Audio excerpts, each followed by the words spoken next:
Lockdown 5 और unlock 1 की सभी तमाम बड़ी खबरों को जानने के लिए वीडियो को अंत तक जरूर देखें। लेकिन इससे पहले अगर आप चाहते हैं कि ये खबरें आपके पास सबसे पहले पहुंचे तो चैनल को सब्सक्राइब करके बेल के आइकन को जरूर दबाएं। दोस्तों, वीडियो में आगे बढ़ने से पहले फटाफट जान लेते हैं महामारी के नए अपडेट्स को। अभी तक भारत में संक्रमित मरीजों की संख्या 3,43,091 पहुँच गई है। अच्छी बात यह है कि 1,80,320 मरीज ठीक होकर घर जा चुके हैं, पर दुख की बात यह है कि 9,915 मरीजों ने दम तोड़ दिया है। वहीं बात करें हम विश्व की, तो विश्व में 81,18,908 नए मामले सामने आए हैं। अच्छी बात यह है कि 42,31,668 मरीज ठीक होकर घर जा चुके हैं, पर दुख की बात यह है कि 4,39,204 मरीजों ने दम तोड़ दिया है। जी दोस्तों, बढ़ते हैं आज की पहली और बड़ी खबर की तरफ। आज की पहली और बड़ी खबर जो निकल कर आ रही है कि मुख्यमंत्रियों संग आज से पीएम मोदी का मंथन। पहले राउंड में 21 राज्यों के सीएम से होगी बात। ये दोस्तों, आपको बता दें कि देश में महामारी की बेकाबू होती रफ्तार, हर रोज आते 10,000 से ज्यादा केस और अनलॉक की प्रक्रिया के बीच आज और कल का दिन काफी अहम होने वाला है। प्रधानमंत्री नरेंद्र मोदी मंगलवार और बुधवार को देश के सभी राज्यों के मुख्यमंत्रियों से क्रमशः चर्चा करेंगे। जी दोस्तों, आपको बता दें कि 2 राउंड में होने वाली बातचीत के पहले हिस्से में आज जिन 21 राज्यों के मुखियाओं से बात होगी, उन राज्यों में महामारी के कम मामले हैं। इस बीच प्रधानमंत्री इनसे चर्चा करेंगे, जिसमें कि मौजूदा हालात, अनलॉक के बाद की स्थिति और महामारी के मामलों को लेकर मंथन होगा। दोस्तों, जिस तरीके से देश में महामारी के मामले बढ़ते जा रहे हैं, उसको देखते हुए आज की मीटिंग अहम मानी जा रही है। आपको क्या लगता है कि इस मीटिंग के दौरान क्या महामारी को लेकर देश में लॉकडाउन लगना चाहिए? आप अपनी राय कमेंट करके जरूर बताएं। दोस्तों, आगे बढ़ने से पहले वीडियो को लाइक और शेयर जरूर कर दें। अगर अभी तक आपने चैनल को सब्सक्राइब नहीं किया है तो सब्सक्राइब करें, बेल के आइकन को दबाएं, ऑल नोटिफिकेशन को जरूर ऑन करें। और इसी के साथ बढ़ते हैं अगली बड़ी खबर की तरफ। अगली बड़ी खबर जो निकल कर आ रही है कि ट्रंप ने निभाया वादा, भारत भेजी 100 वेंटिलेटर की पहली खेप। जी दोस्तों, आपको बता दें कि भारत में महामारी के सक्रिय मामलों के मुकाबले स्वस्थ हुए मरीजों की संख्या लगातार बढ़ रही है। हालांकि नए मामलों की संख्या भी 10,000 के ऊपर ही है। आपको बता दें कि देश में महामारी के मामले बढ़कर 3,43,091 हो गए हैं और इनमें से 1,80,000 से ज्यादा मरीज ठीक हो चुके हैं। वहीं एक्टिव केस की संख्या 1,53,178 है। आपको बता दें कि महामारी के बढ़ते मामलों को देखते हुए प्रधानमंत्री नरेंद्र मोदी एक बार फिर से देश के मुख्यमंत्रियों, उपराज्यपालों और शीर्ष अधिकारियों से वीडियो कॉन्फ्रेंसिंग के जरिए बात करेंगे। इस बीच भारत में अमेरिकी राजदूत केन जस्टर ने 100 वेंटिलेटर की पहली खेप भारत को सौंप दी है। ये दोस्तों, आपको बता दें कि संयुक्त राज्य अमेरिका के राष्ट्रपति डोनाल्ड ट्रंप द्वारा वादा किए गए महामारी के रोगियों के इलाज के लिए वेंटिलेटर भारत को दे दिए गए हैं। दोस्तों, अगली बड़ी खबर जो निकल कर आ रही है कि करीबन 1.5 लाख प्रवासी कामगारों को सीएम योगी आदित्यनाथ देंगे जॉब ऑफर लेटर। ये दोस्तों, आपको बता दें कि पीएम नरेंद्र मोदी ने आह्वान किया था कि आपदा में भी अवसर, इस पर सीएम योगी आदित्यनाथ तेजी से अमल कर रहे हैं। उत्तर प्रदेश में बड़ी संख्या में आए प्रवासी कामगार और श्रमिकों की स्किल मैपिंग के बाद अब उनको रोजगार देने की बारी है। इसी क्रम में सीएम योगी आदित्यनाथ ने करीबन 1.5 लाख प्रवासी कामगारों और श्रमिकों को नौकरी का ऑफर लेटर सौंपेंगे। आपको बता दें कि स्किल मैपिंग के बाद जिनको आज ऑफर लेटर मिलेगा, उन सभी को गारमेंट इंडस्ट्रीज के साथ रियल एस्टेट सेक्टर में भी काम मिलेगा। महामारी के कहर से पहले ही रियल एस्टेट सेक्टर का काम काफी मंदा पड़ गया था। सरकार की ओर से तमाम रियायत मिलने के बाद अब इसमें तेजी आने की उम्मीद है। जी दोस्तों, आपको बता दें कि महामारी के संक्रमण काल में लॉकडाउन के समय विभिन्न राज्यों से प्रदेश से लौटे प्रवासी कामगार और श्रमिकों की संख्या लाखों में है। योगी आदित्यनाथ सरकार इनके हुनर के आधार पर इनको रोजगार दिलाने के लिए लगातार प्रयासरत है। मुख्यमंत्री योगी आदित्यनाथ मंगलवार को अपनी सरकारी आवास पर वीडियो कॉन्फ्रेंसिंग के माध्यम से करीबन 1.5 लाख प्रवासी कामगार और श्रमिकों को रोजगार के ऑफर लेटर सौंपेंगे। उनको यह रोजगार एमएसएमई सेक्टर और रियल एस्टेट से प्रदान कराया जा रहा है। दोस्तों, जिस तरीके से उत्तर प्रदेश की सरकार कर रही है, अगर ऐसा ही पूरे देश के राज्य सरकारें करने लगे तो श्रमिकों और कामगारों के लिए ये आसान हो जाएगा कि उनको उनके ही राज्य में काम मिल जाएगा। आप हमें कमेंट करके बताइए कि आप किस राज्य में रहते हैं और क्या आपके राज्य की सरकार ऐसा कर रही है। दोस्तों, बढ़ते हैं अगली बड़ी खबर की तरफ। अगली बड़ी खबर जो निकल कर आ रही है कि घर बैठे मिलेंगे ताजा फल सब्जी, सफल ने जोमेटो के साथ शुरू किया होम डिलीवरी। दोस्तों, आपको बता दें कि मदर डेयरी के फल और सब्जियों की शाखा सफल ने online food delivery company Zomato के साथ साझेदारी की है, जो लोगों को घर बैठे ताजे फल सब्जियां मुहैया कराएगी। सफल ने शुरुआत में दिल्ली एनसीआर के कुछ चुनिंदा जगहों के लिए होम डिलीवरी की सर्विस शुरू की है। आपको बता दें कि पहले चरण में सफल ने दिल्ली एनसीआर के चुनिंदा स्थानों के 11 बूथों से डिलीवरी शुरू की है। इन इलाकों में स्थित सफल बूथ पर फल और सब्जियों का स्टॉक मुहैया कराया जाएगा, जबकि जोमेटो लोगों के घर तक फल और सब्जियों की डिलीवरी करेगा। आपको बता दें कि ये 11 सफल आउटलेट 10 किलोमीटर के दायरे में फल और सब्जियों की मांग को पूरा करेंगे।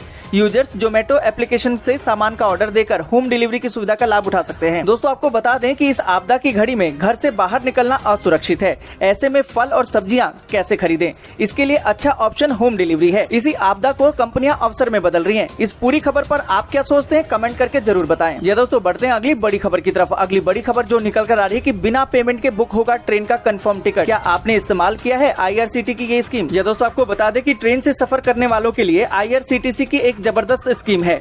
मुसाफिर बिना पैसे के अपना टिकट बुक कर सकते हैं।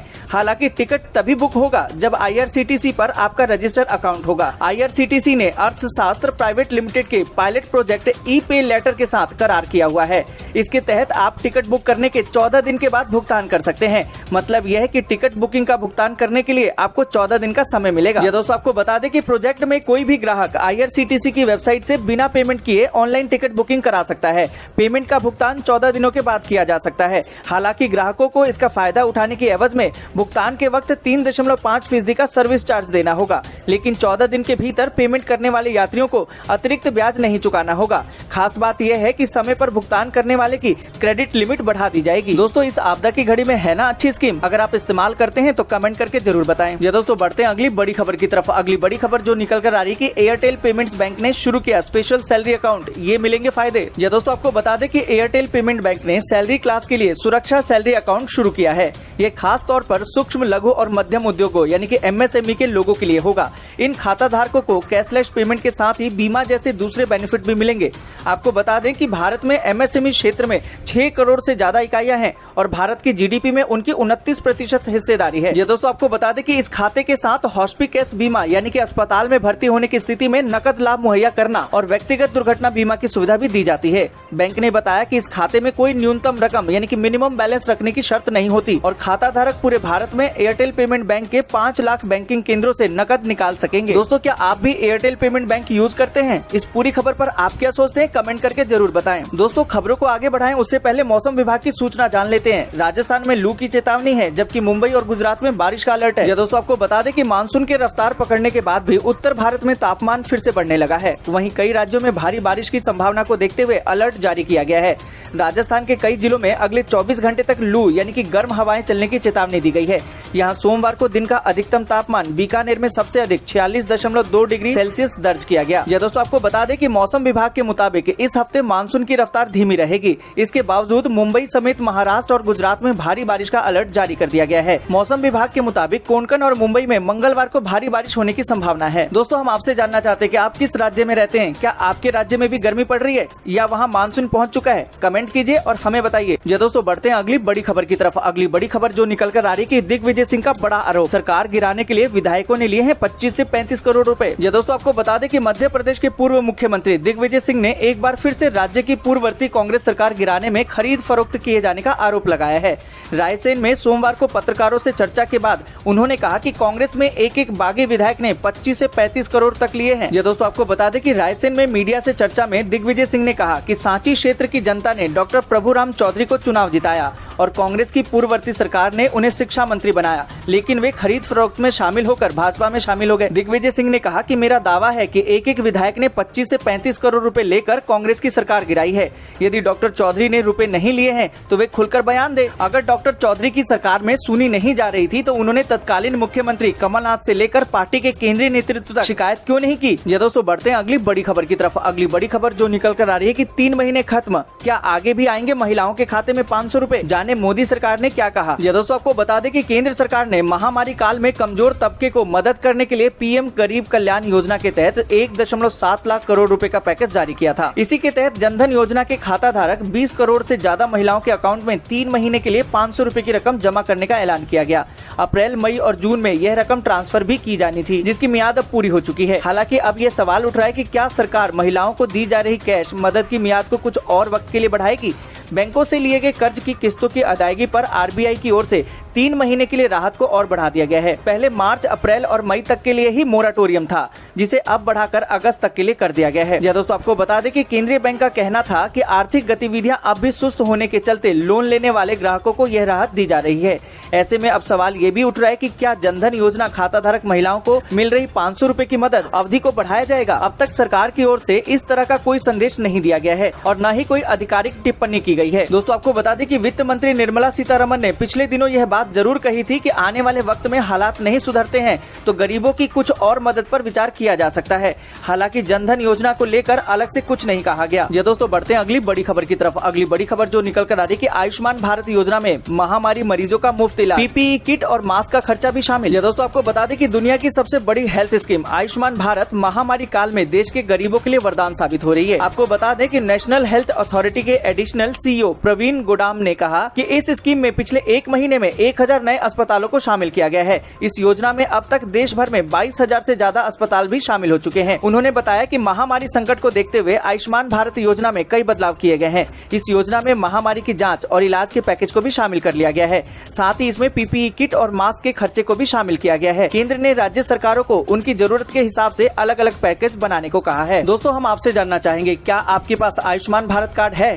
क्या आप इसका लाभ उठा रहे हैं? कमेंट कीजिए और हमें बताइए। दोस्तों बढ़ते हैं अगली बड़ी खबर की तरफ। अगली बड़ी खबर जो निकल कर आ रही है कि आधार वाले हो जाएं खबरदार, एक गलती और देना होगा 10,000 रुपए का जुर्माना कई बार। या दोस्तों आपको बता दें कि पैन कार्ड की जगह आधार नंबर देने वाले जरा खबरदार रहें, क्योंकि अगर जरा से भी चूक हो गई तो आप पर भारी भरकम जुर्माना लग सकता है। दरअसल वित्त मंत्रालय ने पैन और आधार की अदला बदली के नियमों को नोटिफाई कर दिया है। अब पैन के बदले अपना आधार नंबर देने से पहले सावधानी जरूर बरतें, क्योंकि आयकर विभाग गलत पैन नंबर या आधार को कोड करने पर 10,000 रुपए का जुर्माना लगाएगा। यही नहीं, हर बार गलत पैन या आधार नंबर को कोड करने पर 10,000 का जुर्माना और लगाया जाएगा। दोस्तों आपको बता दें कि केंद्र सरकार ने इनकम टैक्स एक्ट की धारा 272B में संशोधन किया है। इसमें पैन के बदले में आधार संख्या को कोड करते हुए अगर कोई भी व्यक्ति गलती करता है तो 10,000 रुपए का जुर्माना लगेगा। इसके लिए इनकम टैक्स ऑफिशियल को अधिकार होगा कि वह हर बार गलत पैन या आधार नंबर देने पर 10,000 रुपए का जुर्माना लगाए। या दोस्तों बढ़ते हैं अगली बड़ी खबर की तरफ। अगली बड़ी खबर जो निकल कर आ रही है कि मुंबई में लॉकडाउन के 84 दिनों के बाद पहली बार दौड़ी लोकल ट्रेन। या दोस्तों आपको बता दें कि मुंबई की लाइफलाइन कही जाने वाली मुंबई की उपनगरीय सेवा यानी कि लोकल ट्रेन 84 दिनों के बाद सोमवार को पहली बार चली। हालांकि अभी लोकल ट्रेन में मात्र सरकारी कर्मचारी ही सफर कर पाएंगे, आम लोगों को अभी सफर करने की अनुमति नहीं दी गई है। यह दोस्तों आपको बता दें कि पश्चिम रेलवे के वरिष्ठ जनसंपर्क अधिकारी ने बताया कि सोमवार से 162 सेवाएं शुरू की गई हैं, जिसमें आवश्यक सेवा से जुड़े लोगों को ही यात्रा करने की इजाजत दी गई है। वहीं मध्य रेलवे के जनसंपर्क अधिकारी AK जैन ने बताया कि फिलहाल 200 सेवाएं शुरू की गई है। दोस्तों आज के लिए बस इतना ही। वीडियो को लाइक और शेयर जरूर कर दें। अगर अभी तक अपने चैनल को सब्सक्राइब नहीं किया है तो सब्सक्राइब करें, बेल के आइकन को दबाएं, ऑल नोटिफिकेशन को जरूर ऑन करें।